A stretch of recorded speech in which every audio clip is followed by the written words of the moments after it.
জুলাই আন্দোলনে ছাত্র জনতার উপর নির্বিচারে হত্যাযজ্ঞ চালিয়েছে পতিত আওয়ামী লীগ সরকার। এর মধ্যে শহীদ অনেকের মরদেহ এখনও বুঝে পায়নি স্বজনরা। আবার অনেকের জানা নেই নিখোঁজ কে কোথায় আছে।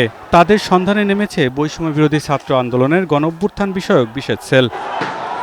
শুক্রবার বিকেলে সেলের একটি প্রতিনিধি দল ঢাকা মেডিকেল কলেজ মর্গে অশনাক্ত ৬ জনের মরদেহের সন্ধান পায়। তারা সবাই আন্দোলনের সময় মারা গেছেন।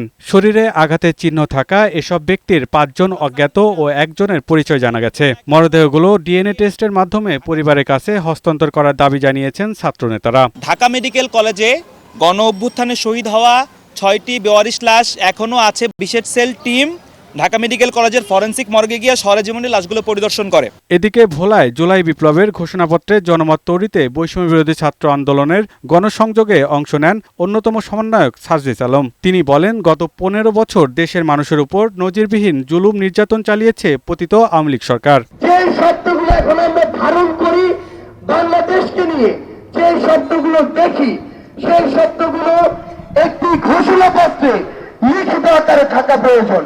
একটু কথা মনে রাখবেন, আমরা যদি ঐক্যবদ্ধ হতে পারি, কোন অপশক্তি আমাদেরকে আটকে রাখতে পারবে না। ৭ দফা দাবি যৌক্তিকতা তুলে ধরে সার্জিস আলম বলেন, অন্তর্বর্তী সরকার দ্রুতই জুলাই ঘোষণাপত্র বাস্তবায়ন করবে। পিয়াস মাহমুদ, বৈশাখী সংবাদ, ঢাকা।